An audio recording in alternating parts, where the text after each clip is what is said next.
আপনার দরিদ্রতায় তো অসন্তুষ্ট হন কেন? আল্লাহ কিয়ামতে এই যে কোটিপতি গুলোর দ্বারা বলবো যে এদিকে আসো, জাকাত দিছো, আপনারা দেখে বলবো যে যাও জাকাত দেওয়া লাগবে, মানে এর প্রশ্নই নাই।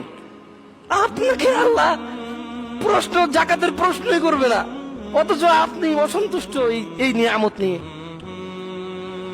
ধরেন একটা বাসের ভিতরে ঢুকলো পুলিশ, এখন জামাত শিবির চেক করবে, জঙ্গি জিএমবি চেক করবে, সব কটারে নামাই নামায় ব্যাগ ট্যাগ ঝাইরা যাবে, কোনো কুল্লি মুল্লি বোম টোম আছে কিনা চেক করতেছে। মানে খুব একটা, মানে বাংলাদেশে ধরেন আল্লাহ দিক, ধরেন একটা যুদ্ধ পরিবেশ।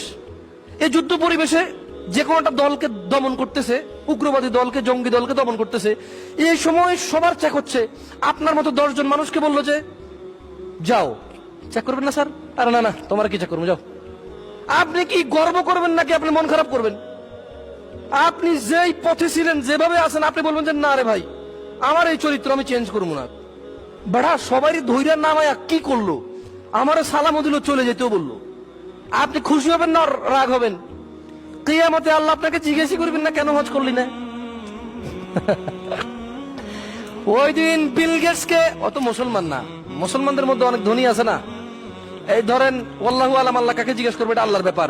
তবে আল্লাহ সুবহানাহু ওয়া তাআলা যাদের সালাত আছে, সালাত পড়ার পরে তার যাকাত, সিয়াম, হজ এগুলো নিয়ে জিজ্ঞেস করবে। এগুলো নিয়ে কি করবে? জিজ্ঞেস করবে। যাকে আল্লাহ হজ করার তৌফিক দেন, যাকে আল্লাহ যাকাত দেওয়ার তৌফিক দেন, ওকে আল্লাহ এই দুইটা প্রশ্ন করবেই না। এই দুইটা প্রশ্ন কি করবে না?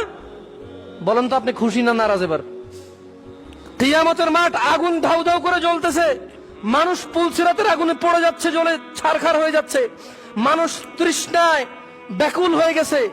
মানুষ সেদিন কোনো কাউকে খুঁজে পাচ্ছে না। লা ইউসালু হামিমুন ইল্লা ওয়ালা ইউসালু হামিমুন হামিমা। সেদিন কোন অন্তরঙ্গ বন্ধুর খোঁজ খবর নেবে না। এমন একটা দিনে আল্লাহ আপনাকে প্রশ্নই করলো না। কি এটা ভালো কাজ না খারাপ কাজ? দরিদ্রতা খারাপ না? দরিদ্রতা খারাপ?